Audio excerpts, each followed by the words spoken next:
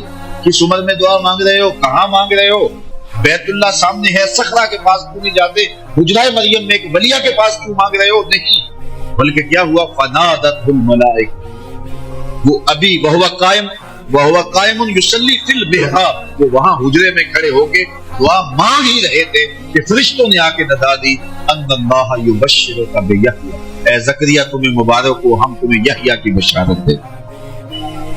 تو بے موسم پھلوں کا آنا یہ کرامت ہے اللہ کی ولیہ حضرت مریم سلام اللہ علیہا کی۔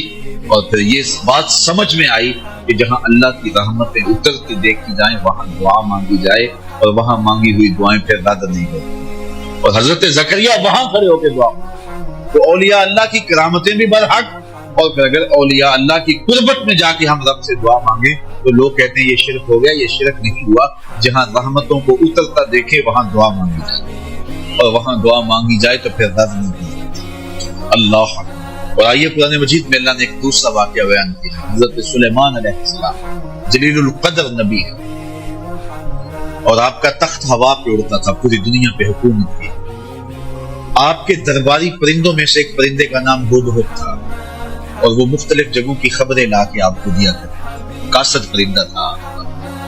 کچھ دن غائب رہا تو فرمایا کہ میں ہدہد کو نہیں دیکھتا، اگر اس نے کوئی معقول بہانہ نہ کیا، کوئی بات نہ بتائی تو میں اس کو قتل کر دوں گا، ذبح کر دوں گا، یا شدید اس کو سزا دوں گا۔ خیر وہ آیا، اس نے ساری کہانی سنائی کہ حضرت میں ملک سبا میں نکل گیا تھا، وہاں ایک عورت ہے جو تخت و تاج کی مالکہ ہے، اور اس کا تخت اتنا بڑا ہے کہ 60 ہاتھ چوڑا 80 ہاتھ لمبا، اور 1 ہاتھ شرم جو ہے وہ کونی تک ہوتا ہے۔ تو کہا اتنا لمبا چوڑا اس کا تخت ہے جو موتیوں سے مرصع ہے اور قیمتی دھاتوں سے بنا ہوا ہے، 7 حصاروں میں ہے، 7 جو ہے وہ دیواریں ہیں اس کے گرد، وہاں اس کی کچہری لگتی ہے، اور وہ لوگ سورج کو پوجتے ہیں۔ تو وہ خبر دی تو حضرت سلیمان نے ایک خط لکھا، اور خط کے اوپر بسم اللہ الرحمن الرحیم لکھا، اور کہا یہ میرا خط لے جاؤ اور جا کے اس کے تخت پہ پھینکو، پھر دیکھو وہ کیا کہتا ہے۔ وہ ہدہد حضرت سلیمان کا دیا ہوا خط لے کے ملک سبا میں پہنچتا ہے، جو وہاں سے 1 مہینے کی مسافت پر، اور وہاں جا کے اس نے وہ کاغذ کا ٹکڑا جس کے اوپر یہ لکھا ہوا تھا آپ کے خط کی عبادت وہاں پھینک دیا۔ اس خاتون نے جب خط اٹھایا دیکھا کہ پرندہ پھینک گیا ہے، تو کہتے ہیں نبوت کا جلال ہوتا ہے، جو ہی اس نے خط کو پکڑا تو اس کا بدن کانپنے لگا۔ خیر اس نے صنادید اپنی قوم کے سردار بلائے، اور وہ کہتے ہیں 12,000 سردار تھے، ان کو بلا کے کہا کہ میرے پاس معزز خط آیا ہے، اس میں یہ لکھا ہے کہ فرما بردار بن کے میرے پاس آؤ، اب بتاؤ کیا کرنا ہے۔ قوم نے کہا، جو سردار تھے قوم کے، اس میں آیان سلطنت بھی تھے، وزراء بھی تھے، اس میں فوجی زعماء بھی تھے، عسکری قوتوں کے سربراہ بھی تھے، سارے لوگ تھے، سیاسی عمائدین بھی تھے، سارے لوگ تھے۔ انہوں نے کہا کہ فوجی ہماری تیار ہیں، اسلحہ ہمارے پاس موجود ہے، قوم متحد ہے، مورال بڑا بلند ہے، کوئی ٹینشن نہیں ہے، اگر وہ حملہ کرتے تو ہم مقابلہ کریں، باقی رائے آپ کی ہے، جو آپ فیصلہ کریں ہم اس فیصلہ کے مطابق جو ہے وہ کریں گے۔ تو اس نے کہا کہ جب بادشاہ کسی ملک پہ حملہ کرتے ہیں تو پھر طاق کو تاراج کر کے رکھ دیتے ہیں، میں نہیں چاہتی کہ لڑائی کی نوبت آئے، میں ہدیہ بھیجتی ہوں، پھر دیکھتی ہوں کہ وہ کیا اس کا جواب ہے۔ تو اس نے قاصد کو ہدیہ دیا حضرت سلیمان کے دربار میں۔ وہ ہدیہ کیا تھا؟ مفسرین نے لکھا ہے کہ وہ ایک سونے کی اینٹ تھی، جس کو قیمتی کپڑے میں لپیٹ کر کے، تشتری میں سجا کر کے حضرت سلیمان کی بارگاہ میں پیش کرنے کے لیے قاصد صنعاء سے چلا اور حضرت سلیمان کے دربار تک پہنچا۔ حضرت سلیمان نے نور نبوت سے دیکھ لیا کہ وہ ایک اینٹ لے کر کے سونے کی آ رہا ہے، تو آپ نے اس کے آنے سے قبل اپنے دربار میں حکم نامہ جاری کیا کہ یہ جو دربار کو رستہ آتا ہے، اس رستے میں سونے کی اینٹوں کا فرش لگا دیا۔ وہ ایک اینٹ لے کے آ رہا تھا، ہاں یہاں سونے کی اینٹوں کا فرش لگا دیا۔ اللہ اکبر، وہ اس پہ نازاں تھا۔ حضرت عمر فاروق رضی اللہ تعالیٰ عنہ کے زمانے میں جب ایران فتح ہوا تو ایران کی جو عجوبہ روزگار چیزیں تھیں، ان میں سے ایک چیز جو تھی جس پہ انہیں ناز تھا، جس پہ انہیں فخر تھا، وہ کیا تھا؟ بہار چین، ایک قالین تھا، اور وہ اتنا قیمتی تھا اور وہ دربار شاہی میں بچھا ہوا تھا۔ اگر کسی کو اس قالین پہ بیٹھنا مل جاتا تو ساری زندگی ناز کرتا، میں بہار چین پہ بیٹھوں گی۔ اور جب فتح ہوا ایران تو بہار چین بھی جو ہے وہ مال غنیمت میں آیا۔ تو اب مشورہ ہوا کہ اس بہار چین کو کہاں رکھا جائے، تو کسی نے کہا جی مسجد نبوی میں بچھا دیا جائے، ریاض الجنہ میں بچھا دیا جائے، کسی نے کہا کہ نہیں ایسے کیا جائے، کسی نے ایسے کیا جائے۔ حضرت عمر نے کہا میری رائے پوچھتے ہو؟ کہا جی، کہا اس کو مسجد کے باہر جہاں جوتیاں اتاری جاتی ہے وہاں پھیلا، جب لوگ آئیں اور یہاں جوتے صاف کریں اور پھر مسجد، اور پھر ایسے ہی وہ بہار چین جس پہ بیٹھنا لوگوں کے لیے باعث فخر تھا، اس کو مسجد سے باہر بچھا دیا تاکہ لوگ یہاں جوتے اتاریں تو آگے آئیں۔ اسلام ان چیزوں کو اہمیت نہیں دیتا ہے، تو وہ اینٹ پہ ناز کر رہے تھے، کہا یہاں فرش بچھا۔ اللہ اکبر، جب وہ وہاں پہنچا تو اس نے دیکھا، اور وہ کیا ہدیہ پیش کرتا، اگر حکم شاہی تھا وہ ہدیہ لے کر آیا۔ حضرت سلیمان نے کہا کہ تم اپنے ہدیے پہ خوش ہوتے ہو، میں تمہارا ہدیہ لینے والا نہیں ہوں، اطاعت کر کے آ جاؤ ورنہ جنگ کے لیے تیار۔ جا کے اس نے پھر بتایا جاتی کہ حضرت ہم وہاں گئے ہیں ایک اینٹ لے کر، وہاں تو فرش میں بچھی ہوئی اینٹیں نظر آئی، ان کو ہمارے ان ہدیوں کی کوئی ضرورت نہیں ہے، وہ تو انہوں نے قدموں میں ڈال کے رکھا۔ خواجہ نظام الدین اولیاء کے پاس علاؤالدین خلجی آتا تھا، اس کی آرزو تھی کہ میں ان سے ملاقات کروں، آپ ملاقات نہیں کرتے تھے۔ آپ نے فرمایا کہ فقیر کی خانقاہ کے دو دروازے ہیں، اگر کوئی ایک دروازے سے آئے گا دوسرے سے باہر نہیں، اور اگر تم نے زیادہ ضد کی طرح شہر چھوڑ دیا۔ خیر وہ آ ہی گیا تو خادموں نے آپ سے ملنے نہ دیا، پہرے دار کھڑے ہو گئے، تو اس نے سمجھا کہ یہ فقیر مر جائیں گے لیکن اپنی ڈیوٹی سے نہیں ہٹیں گے، تو اس نے کہا اچھا میں استبل حضرت کا دیکھنا چاہتا ہوں، حضرت کی خان کا دیکھنا چاہتا ہوں۔ تو جب استبل میں پہنچا تو جو گھوڑے تھے ان کی زنجیریں سونے کی تھی اور جو میخیں تھیں قلعے تھے وہ چاندی کی۔ تو بڑا حیرت زدہ ہوا اور اس کو شرارت سوجی، اس نے کاغذ کے ٹکڑے پہ لکھا یہ کیا ہوا، فقیروں کے پاس بھی سونا چاندی اور بادشاہوں کے پاس بھی سونا چاندی، اور یہ کاغذ کا ٹکڑا اندر بھیجا۔ حضرت نظام الدین اولیاء نے دیکھا، اس کی پشت پہ لکھ کے دوبارہ بھیجا۔ فرق یہ ہے کہ بادشاہ خزانوں میں سنبھال کے رکھتے ہیں، فقیر گھوڑوں کے قدموں میں ڈال کے رکھتے ہیں۔ تو وہ لپیٹ کے اندر ایک سونے کی اینٹ کو لا رہے تھے اور یہاں راہوں میں اینٹیں بچھی۔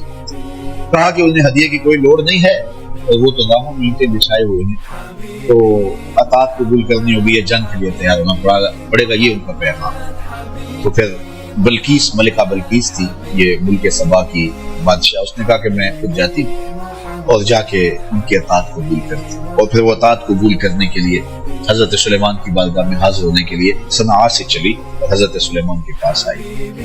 جب حضرت سلیمان کے دربار کے بالکل قریب آ گئی، سادہ لفظوں میں کہہ لو یوں بائی پاس کے قریب آ گئی، آپ دربار میں بیٹھے، صبح کا وقت تھا، آپ کے درباری حواری بیٹھے تھے، آپ نے فرمایا کہ میرے درباری اور ملکہ بلقیس آ رہی ہے، اسے اپنے تخت پہ بڑا ناز ہے، کوئی ہے جو اس کے آنے سے قبل وہ تخت لے آئے؟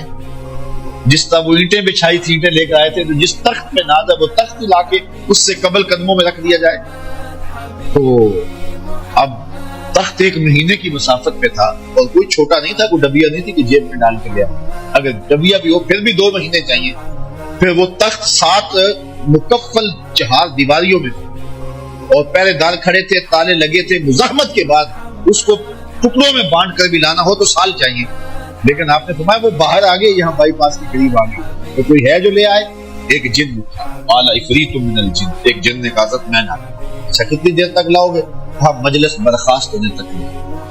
یہ صبح کا وقت تھا اور مجلس برخاست ہوتی تھی چاشت کے بعد، دوپہر کے بعد. اس نے کہا میں دوپہر تک لے آؤں. بہت بڑی بات. 1 مہینہ جاتے لگتا تھا، 1 مہینہ آتے لگتا تھا. 60 ہاتھ چوڑا تھا، 80 ہاتھ لمبا، کئی ہاتھ موٹا تھا، قیمتی دھاتوں کا بنا تھا. اس نے کہا میں طاقت بھی باز بھی ہوں اور دیانتدار بھی ہوں، اس کا ایک موتی بھی ضائع نہیں ہوا. اور دوپہر تک لا کے آپ کے قدموں میں بڑی بہت بڑی بات تھی. لیکن حضرت سلیمان نے کہا نہیں، مجھے اس سے بھی پہلے چاہیے، مجھے اس سے بھی پہلے چاہیے.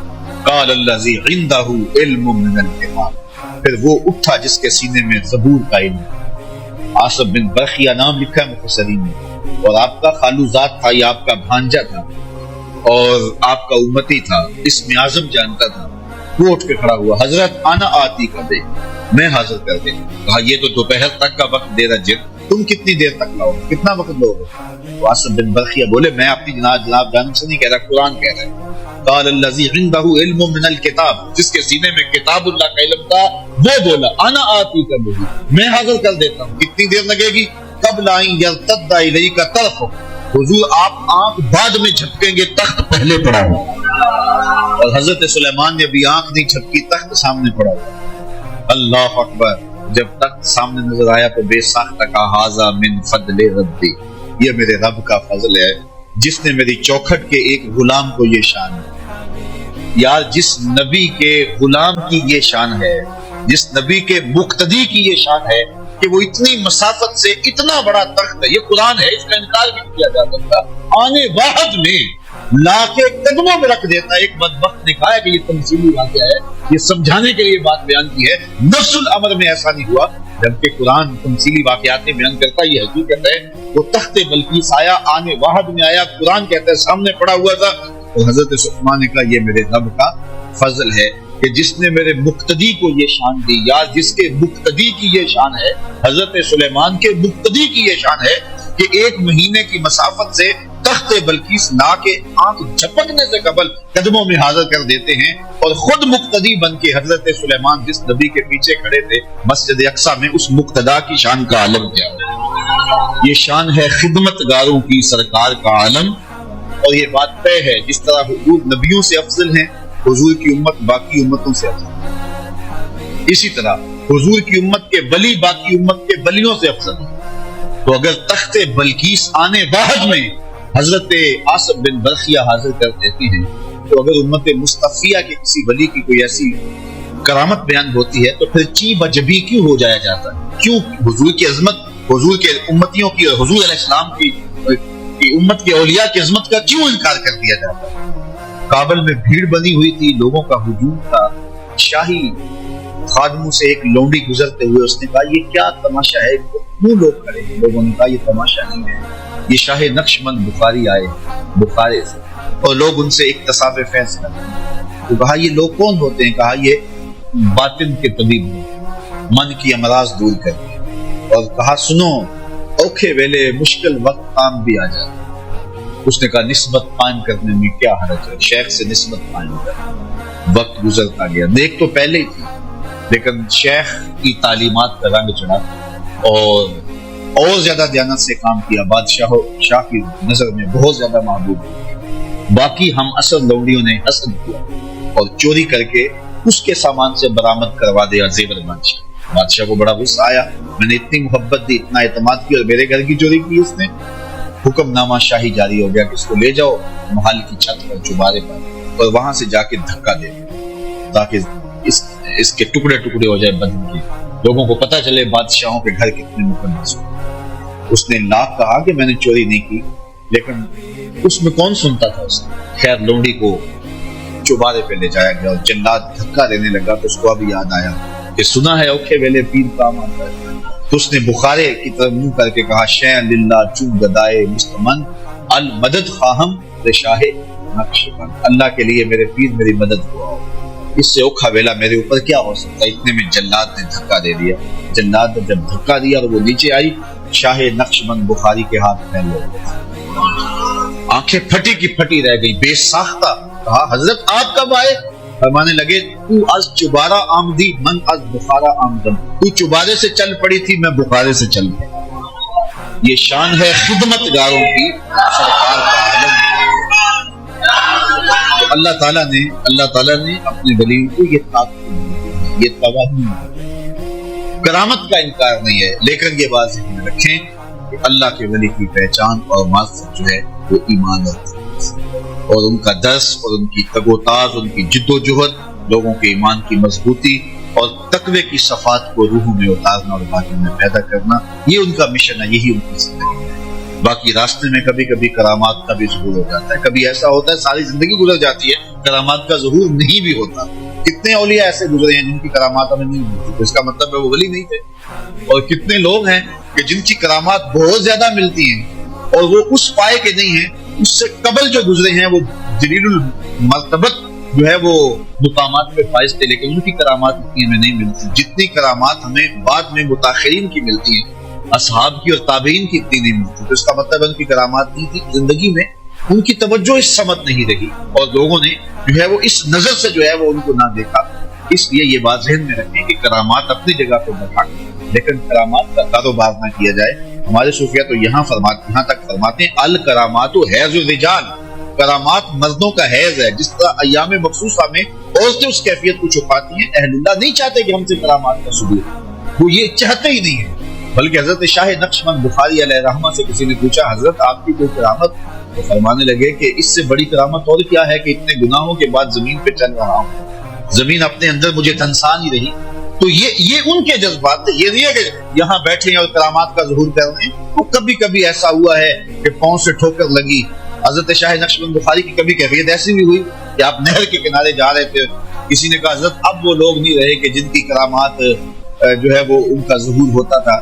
فرمانے لگے نہیں ہیں جو آج بھی پانی کو کہیں کہ ادھر نہیں ادھر چل، تو ادھر چلنا شروع کر دے تو وہ دریا ادھر چلنا شروع ہو گیا۔ فرمایا میں نے تو ویسی بات کی تھی تو چلنا شروع ہو گیا۔ تو یہ کبھی کبھی ان کی زبان سے نکلا تیر یوں تیر بہادر ہوتا ہے، اور کبھی ایسا ہوتا ہے کہ وہ کسی بات کو اللہ کی بارگاہ میں منوانے کے لیے کئی سال تک دعائیں کرتے رہتے ہیں، میرے مالک یہ کام کر دے، میرے مالک یہ کام کر دے۔ تو یہ مختلف کیفیات ہوتی ہیں۔ حضرت ابو عمار حنبلی فرماتے ہیں کن طالبا للاستقامہ لا طالبا للکرامہ، نفسک تطلب منک الکرامہ وربک یطلب منک الاستقامہ۔ ہاں کرامت کا طالب نہ بننا، استقامت کا طالب بننا۔ تیرا نفس تجھ سے کرامت مانگتا ہے، تیرا رب تجھ سے استقامت مانگتا ہے۔ رب استقامت مانگتا ہے، رب چاہتا ہے میرا بندہ نیک ہو، صالح ہو، مشکلات میں گھبرائے نہ، صبر کے دامن کو چھوڑے نہ، واویلا نہ کرے، تکلیف آ جائے تو اس کو میرے حضور عرض کرے کہ مالک یہ دور ہو جائے، اگر دور نہیں ہوتی میری آزمائش ہے تو اس پہ صبر کرے، اس پہ حوصلہ رکھے، اور غربت میں بھی اس کو آزماؤں گا، غربت کی آزمائش میں پورا نکلے، دولت دے کے بھی آزماؤں گا، دولت کی آزمائش میں پورا نکلے۔ یہ آزمائش کسی کو دولت نہیں دی گئی تو یہ بھی اس کی آزمائش ہے، رب نے پیدا کیا بندے، اللہ آزماتا ہے، اس کو کچھ نہیں دیا گیا، یہ واویلا تو نہیں کرتا، اس غربت کو تماشا تو نہیں بناتا، ہاتھ تو نہیں پھیلاتا، یہ سوال کا دروازہ تو نہیں کھولتا، اس کی غربت کی آگ۔ پھر دولت دیکھتی ان کو آزمایا جاتا ہے، اس کو دولت دی گئی ہے، یہ دولت سے فرعون تو نہیں بن جاتا، قارون تو نہیں بن جاتا، حامان تو نہیں بن جاتا، جھوٹی خدائی کا دعوے دار تو نہیں ہو جاتا، بلکتے یتیموں، لاچاروں اور مجبوروں کی مدد کے لیے اس کی تجوریاں کھلتی ہیں، یا ان سسکتے لوگوں کو دیکھنے کے باوجود بھی آنکھیں مون کے گزر جاتا ہے، جس کے دل میں احساس اور نرمی اور دقت پیدا ہوتی ہے، یہ نہیں ہوتی۔ اللہ تعالیٰ دولت دے کے بھی آزماتا ہے، غربت دے کے بھی آزماتا ہے۔ اصل امتحان گاہ ہے دنیا، اور یہ دنیا جو ہے اس امتحان سے ہم سرخرو کیسے ہوں گے؟ پرچے مختلف نوعیتوں کے ہیں، کبھی پرچہ غربت کا ڈالا جاتا ہے، کبھی امارت کا ڈالا جاتا ہے، کبھی آزمائشیں، تکلیفیں، اذیتیں اور تکلیفیں دی جاتی ہیں۔ حضرت ایوب اللہ کے نبی ہیں، بیماری نے ایک عضو پہ حملہ کیا، اللہ اکبر، اور پھر جب زبان کی طرف بیماریوں کا رخ بڑھا تو کہا مالک اس بیماری، زبان پر بیماری جاری نہ کرنا، یہ تیری تسبیح بولتی رہے۔ اللہ شکایت نہیں کی ہے، ایک عضو جو ہے بیماری کا شکار ہوتا ہے، لیکن شکایت نہیں کی. حضرت یوسف علیہ السلام کی آزمائشیں دیکھو. کبھی کنان کے اندر کنویں میں ڈالا جاتا ہے, پھر مالک ابن زغر کی قید میں آتی ہیں, اور پھر مصر کے شہنشاہ کے گھر میں جاتے ہیں تو کتنی ریشمی آزمائش ملتی ہے. پھر فریفتہ ہو جاتی ہے عزیز مصر کی بیوی, اور حضرت یوسف علیہ السلام کے لیے ایک مصیبت بن جاتی ہے کہ جس نے مجھے مالک ابن زغر سے خریدا, جس نے میرے لیے آسودہ ماحول پیدا کیا, اور آج میں کیا اس کے گھر میں خیانت کروں. اور وہ ہے کہ وہ ڈورے ڈال رہی ہے. پھر وہ وقت بھی آیا, کتنی آزمائش کڑی تھی. ایسی آزمائشوں سے گزرنا کوئی آسان نہیں ہوتا کہ دروازے مکفل کر کے بت کے پردہ ڈال کے زلیخا بولتی ہے اللہ یوسف اب تو آ جاؤ, اب کوئی نہیں دیکھ رہا. لیکن کتنا اللہ کا نبی, کتنا عظیم المرتبت تھا کہ ان حالات کے اندر بھی آزمائش کی گھٹی میں گزر کر بھی قال معاذ اللہ, کہا میں اللہ کی قسم. اور پھر اس آزمائش سے نکلے تو پھر کیا ہوا کہ وہ خواتین آ گئی مصر کی اور انہوں نے انگلیاں کاٹی. اور یہ بلوائی تو زلیخا نے تھی, اور وہ کہتی تھی غلام پہ دل ہار کی شہرا ہو گیا نا اس بات کا, تو اس نے بلوایا سب کو اور پھل دیے. حضرت یوسف تھوڑا سا نقاب سرکا کے گزرے تو وہ ساری اس فتنے میں جو ہے وہ شکار ہوگی جس میں زلیخا شکار تھی. اور حضرت یوسف علیہ السلام کو ساری اپنی خواہشات پیش کرنے لگی. پہلے ایک تھی, اب کئی ہو گئی, اور یہ ساری عظیم المرتبت خاندانوں کی خواتین. حضرت یوسف علیہ السلام پریشان ہو کے اس آزمائش سے نکلنے کے اللہ کی بارگاہ میں کیا عرض کرتے ہیں, مالک اس آزمائش سے بہتر ہے میں قید میں چلا جاؤں. اور پھر 7 سال تک حضرت یوسف علیہ السلام قید میں, اپنی عصمت بچانے کے لیے, آبرو بچانے کے لیے. زندگی آزمائشوں کا نام ہے, مشکلات کا نام ہے. کیا میں نے اس خاکدان سے کنارہ جہاں رزق کا نام ہے آب و دانا, پلٹنا جھپٹنا جھپٹ کر پلٹنا, لہو گرم رکھنے کا ہے ایک بہانہ. پرندوں کی دنیا کا درویش ہوں میں, کہ شاہی بناتا نہیں آج. نبیوں کی آزمائشیں, امام راضی نے لکھا ہے مکے سے لے کر طائف تک 70 ایسے نبیوں کی قبریں ہیں جن کی وفات صرف بھوک کی وجہ سے, صرف بھوک کی وجہ سے. یار ہمیں کیا آزمائش آئی کہ دوڑ کے بابے کے پاس چلے جاتے ہیں, بے عمل بابے کے پاس جا کے اپنا ایمان بھی لٹا دیتے ہیں.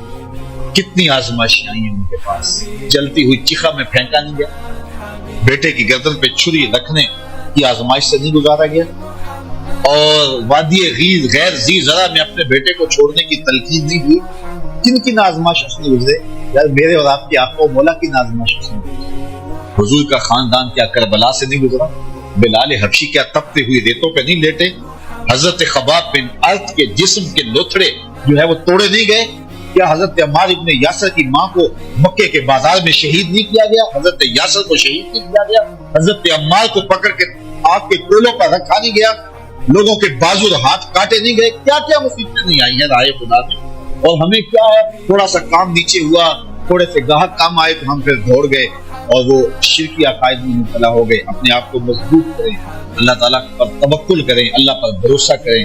کبھی وہ دولت دیتا ہے, کبھی کم دیتا ہے, کبھی زیادہ دیتا ہے, کبھی خوشی دیتا ہے, کبھی غم دیتا ہے, کبھی مسرت دیتا ہے, کبھی خوشحالیاں دیتا ہے, کبھی بڑھاپا ہے, کبھی جوانی ہے. یہ ساری آزمائشیں ہیں. کبھی دولت کی فراوانی ہے, کبھی بیماری ہے, کبھی صحت ہے, کبھی عزت ہے, کبھی رسوائیوں کی راہوں سے گزرنا پڑتا ہے. ان سارے مقامات سے گزرے, اللہ کا شکر ادا کرے اور اپنی دامن کو کبھی داغ نہ ہونے دے, اور اللہ پر توکل کبھی کمزور نہ ہونے دے. اگر وہ خوشی میں رکھے تو کہا مالک تیری کرم نوازی کہ تو نے مجھے خوشی دی, اور اگر دکھ آ جائیں تو پھر کہے مالک جے سونا میرے دکھ وچ راضی, پھر میں سکھ نو چلے ڈاواں. مسرتیں ہوں, مسرتیں کوئی ہجوم کے اندر بھی اس کا شکر ادا کرے, اور دکھ غم آ جائیں تو پھر بھی تکلیف محسوس نہ کرے, کوئی بات نہیں ہے. دکھ ہمیشہ تے سکھ کدائیں, دکھاں تو سکھ وارے, دکھ قبول محمد بخشا راضی رہنا. میں تمہیں صرف ایک حدیث سناتا ہوں, تمہیں ٹھنڈ پڑ جائے. مولا کائنات سید نبی المرتضیٰ سے حضور نے ارشاد فرمایا جو اللہ کے دیے گئے تھوڑے رزق پہ راضی ہو. سنو ذرا, ساری تقریر کا خلاصہ سمجھو.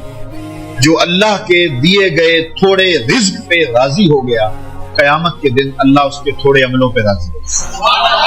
چل بندے موج کر, تو میرے دیے ہوئے تھوڑے رزق پہ راضی ہو اور میں تیرے تھوڑے عملوں پہ. تو بندہ ہو کے راضی ہے, ضرورت مند ہو کے راضی ہے. بچوں کے لیے دوا بھی چاہیے تھی, ساتھ پہ چھت بھی چاہیے تھی, مشکلات سے نکلنے کی راہ بھی چاہیے تھی, لیکن تو نے کہا مالک میں واہ راضی ہوں, جس حال میں رکھے میں راضی راضی. تو کہا تو بندہ ہو کے راضی ہے, تو کمزور ہو کے, ضعیف بولے کل انسان ضعیف, تو ضعیف ہو کے راضی ہے. میں تو کم ہوں, میں تو کبھی ہوں, تو میرے دیے گئے تھوڑے رزق پہ راضی تھا, میں تیرے تھوڑے عملوں پہ. اور جو بلائیں تکلیفیں دنیا کے اوپر آتی ہیں، حدیث میں آتا ہے، صحیح حدیث ہے، قیامت کے دن اہل بلا کو جو صلہ دیا جائے گا، جو صبر کرتے ہیں بلا پہ، جو واویلا کرتے ہیں صلہ ضائع کرتے ہیں، جو بلا پہ صبر کرنے والے ہیں ان کو جو صلہ دیا جائے گا، تو باقی لوگ سوچیں گے کاش ہمارے جسم کو لوہے کی کینچیوں سے کاٹ لیا جائے تاکہ اس پر ہمیں یہ بھی صلہ مل سکے۔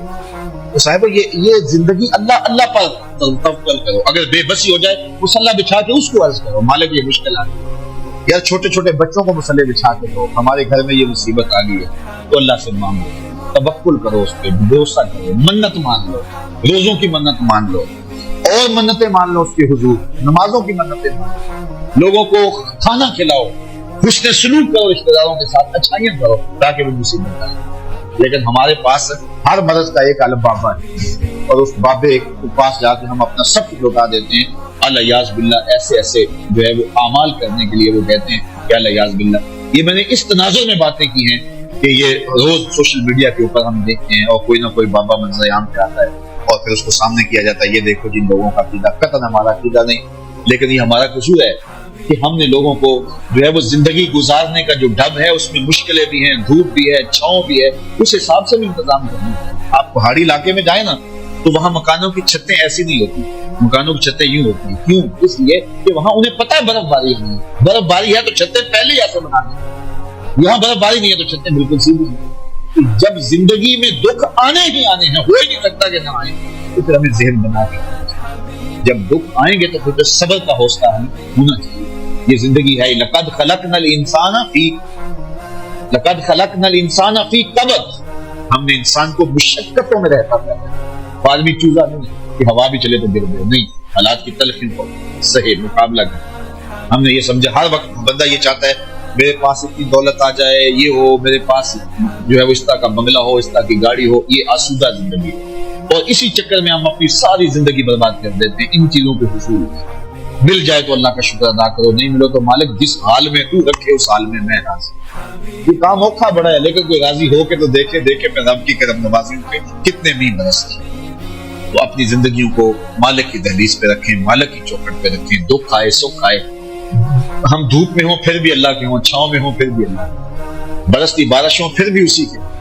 یہ نہیں ہے کہ کوئی تھوڑی سی تکلیف آئی تو بھاگ کے کسی اور چھپر تلے چلے گئے، نہیں، مالک ہم تیرے ہی ہیں، بھوک دے گا پھر بھی تیرے، پیاس دے گا پھر بھی تیرے، کربلائیں آئیں گی پھر بھی تیرے، مشکلیں آئیں گی پھر بھی تیرے، پاؤں میں زنجیریں ہوں گی، ہاتھوں میں ہاتھ کڑیاں ہوں گی، گھسیٹا جائے گا نعرے تیرے نام کے بارے۔ بلال حبشی کو جب مارا جا رہا ہے وہ آگے سے مسکرا رہے تھے، کسی نے کہا بلال یہ عجیب تماشا ہے، تمہارا آقا تمہیں مارتا، تم آگے سے جو ہے وہ روتے نہیں ہو، ہنستے ہو؟ تو بلال مسکرا کے فرمانے لگے تم بازار میں جاؤ نا مٹی کا پیالہ خریدنے، تو اس کو بھی ٹھونک بجا کے دیکھتے ہو کہیں کچا تو نہیں، اس کی آواز تو ٹھیک ہے؟ کہا میرا مالک بلال کو دیکھ رہا ہے کہیں کچا تو نہیں، اس کی آواز تو ٹھیک ہے؟ میں کہتا ہوں مالک خرید لے بلال کو، کھال ادھر بھی جائے گی، حق حق کی آواز ختم نہیں ہو، زخم پہ زخم کھا کے جی، خون جگر کے گھونٹ پی، آہ نہ کر لبوں کو سی، یہ عشق ہے زندگی۔ وآخر دعوانا ان الحمدللہ۔